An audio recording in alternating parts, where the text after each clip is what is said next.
Down in Atlanta where rhythm drums strong, riders unite after a whole year gone.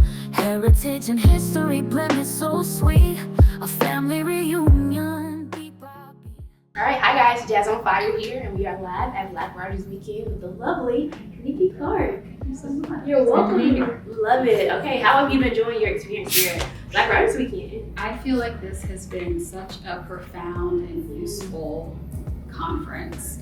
I go to a lot of writing conferences, and this has been like really premier in terms of craft talk and genre discussion, and it's just been really informative, but also a really great opportunity to fellowship with other writers and aspiring writers and readers, and it's been a great experience. I love that. And I've got to ask, is this like your first Black Writers Weekend? And then if it's not, like what brought you here this year? I want to know all the details. So it is my first, and I'm angry about that, because I'm like, why have I not been here before with the quality of this, the programming, and just the quality of just everything. I cannot stress enough how great of an experience it's been. It's my first. I was invited. I feel special. I was invited, and I was more than happy to come. I was on a panel, Shadow and Stars, Black Perspectives in Horror, Paranormal, and Sci-fi, with two amazing writers, Shy August and, of course, Phoenix Williams. I write with these people all the time. That's how it is. Yeah, and it was such a great experience. Our moderator Storm had some amazing questions. We were in there like half the time we spent saying, "Oh, that was a great question." Oh my gosh. So yeah, it's been. Oh my goodness, and quite a topic. Tell us, what do you think was like the most profound or like impactful gem that was dropped during that session? Let me tell you, I don't know if you all were recording those sessions. If you were, you should have been. Only because. And if not, you should have been there. Only because we had such a wonderful, authentic conversation. We talked about history, we talked about culture, we talked about like ancestral passing down of like knowledge and mannerisms, like things as little as like how somebody sits, how does that move on to like a child who watches her mother sit in a certain way and thinks, I want to sit like my mother because she's beautiful and she's graceful. Like so many wonderful, it was just such a great dialogue about validating the Black experience, in terms of the other world, right? That we exist there too. We have like some of the richest stories when it comes to paranormal, when it comes to the things unseen. So much is unseen for us because we tend to be in the shadows in some ways, and like mainstream. But just the validity of our experiences. For sure, I can imagine. So intrigued.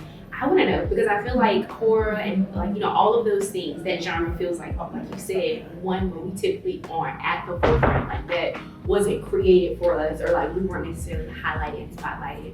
What has that been like for you, like being in that genre, being able to come in and kind of like share your perspective and your piece and the Black experience within it? So it's been necessary.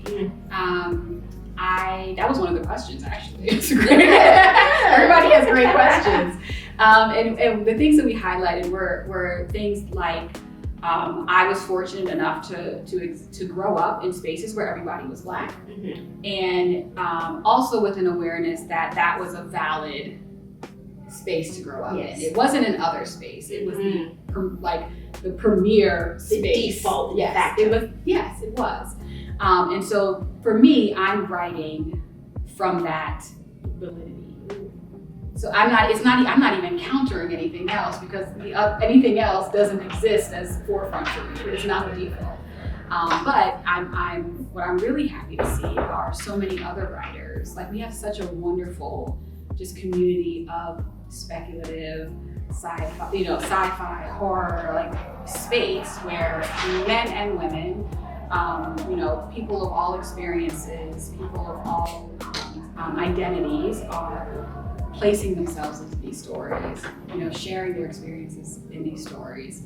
And it's just been great to be a part of that community and watch it grow and watch people feel like they deserve to be there. Wow, that is amazing. I feel like most creators, or many creators, their writing and their creativity and everything that they create is based on a little bit of like truth and what they've experienced.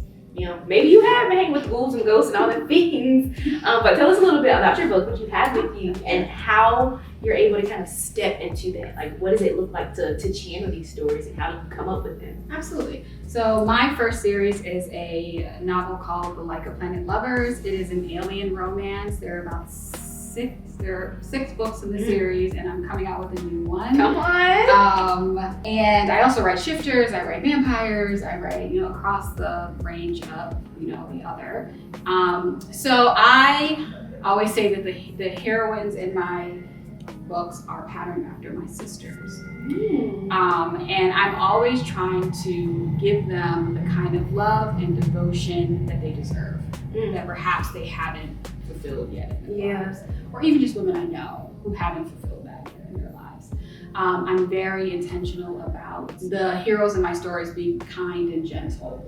Right? I read like across, you know, so I don't mind a dark romance, I don't mind a, you know, alpha hole or whatever. But for me, it's, you know, what I'm trying to do is to acknowledge that immediately these women can be seen as cherished, they can be seen as loved, they can be seen as worthy, even if they don't know it themselves, and that never wavers. I love it. Yeah, it's always there. That's so beautiful. Just kind of like a very little delicate thing to be in like a genre where you would think it would be all like, you know, but beautiful. I love that. I love that. Okay, I've got to know. I mean, it may be hard because maybe everything's just amazing. What do you think is like the most, like you wrote it and you were like, yeah, this is it? Yeah. Okay, so I have an answer. So I wrote this novella. It's 70 pages. 70 pages, that's it. It's called Taste. It's a vampire novella. It's not even the first book I wrote. It's like just a random book that I wrote. And I love this book so much. I've been recommending it to people as like the intro to me, even though I don't write vampires often. But it's just such a nice sort of slice of, it's not even a slice of life, but I guess slice of life intro to my work, intro to how I have my characters interact. And when I read it, like anything that makes me cry, I'm like, oh. And you wrote it. I wrote it and I cried myself. That's like, you know, I knew it was gonna happen, but I'm still crying. But I think, and it's also, it's so, it has like a little history in it. It does a lot in those 70 pages. And so I'm proud of that I was able to do that in terms of a craft perspective, but I also just think the story is so sweet. For sure. I feel like it's like those songs that you listen to and it's like, it's only a minute and 37 seconds. It's like, oh, I need to hear it again. It's kind of like packed into, all the good things packed into it. I love that. What would you say is something that's feeding you right now that you would like to share with other people? Feeding me, like a personal fulfillment. Yeah, like it could be a quote, maybe a book you read, a song you heard, something that's just like, That's a good question. I think, well, the writing community is feeding me right now. I mean, major. I joke, I'm not on social media as much as I should be, but when I am on social media, it's usually me apologizing for not having written a book because I'm too busy reading. I'm like, if you stop recommending good books to me, I could get something done. It's simple. It's really your fault. So just the amazing work that's coming, the diversity of work. People are like really finding their authentic voices and sharing their authentic voices.